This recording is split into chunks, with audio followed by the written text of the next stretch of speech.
For beauty is nothing but the beginning of terror, which we are still able to endure. That's not written by someone who would repress their emotional world. That's written by someone who has looked at it so much that they already know where it hurts before it starts. Moon conjunct Saturn in Aquarius, 5th house, square to Jupiter in Scorpio, opposition to Uranus in Leo, and Pluto in Taurus making another square. No need to say coldness. That's reading in a hurry. Rilke was intense, but his intensity doesn't overflow.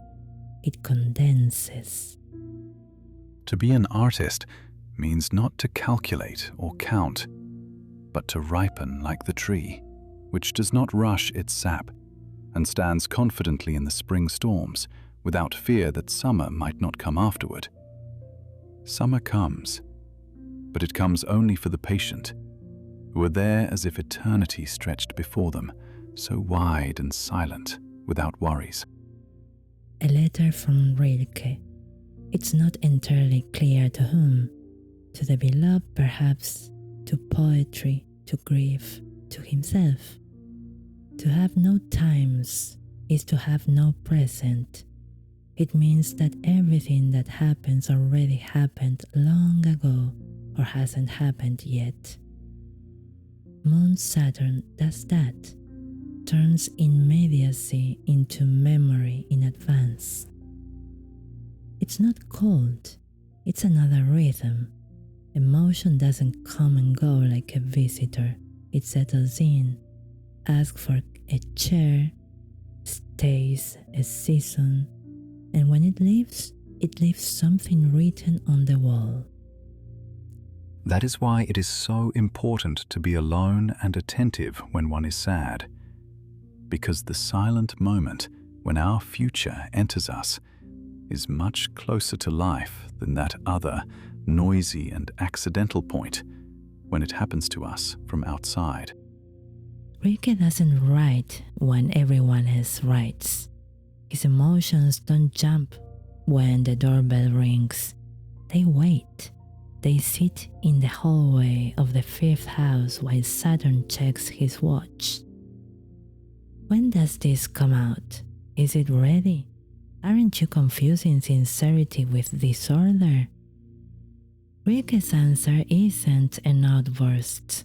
It's his poem, Autumn Day. Lord, it is time. The summer was very great. He doesn't say, I am sad. He says, summer was very great. That the shadows are longer, that the wind has a different density. The emotion is there, but he doesn't throw it in your face.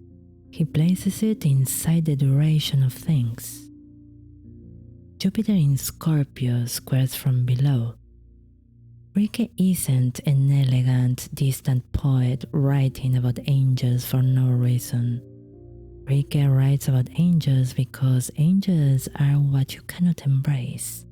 Beauty that hurts, de-edged. Every angel is terrible. He doesn't say it with academic distance. He says it with a dry mouth. But the form holds it. Saturn didn't take intensity away from Rilke. It took away the noise. And that's not less, it's more.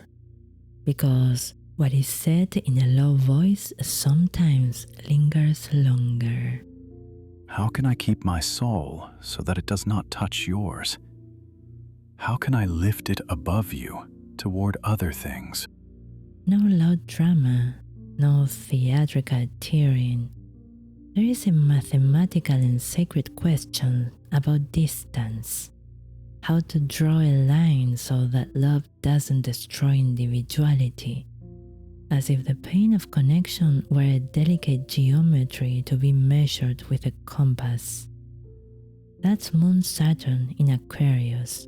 Emotion isn't denied. It's structured, elevated, and thought through. And when described so sharply, it becomes real in another way, more precise, less evaporable. Rilke wrote the notebooks of Malte Loritz Brich, a young man coming undone in Paris, hearing voices, no longer knowing where his body ends and the city begins. He's not a serene poet. He's a poet who stares at the wall for hours because something is happening inside and it doesn't have a name yet. I'm learning to see. I don't know why. Everything penetrates me more deeply and doesn't stop where it always used to end. I have an interior I was unaware of. Now everything goes there. I don't know what happens inside there. That is not written by someone who represses. It's written by someone who knows that the deepest things cannot be touched. You carry them, they weigh, they change the way you walk. Why talk about Rilke? Because his Saturn didn't stop him from feeling. It gave him a job to find the form. And for someone with the moon there, that's not punishment, it's craft. Many people think Saturn blocks. Sometimes Saturn preserves. Rilke didn't write from the rush of feeling. He wrote from the memory of the rush, from the emotion that survived the examination.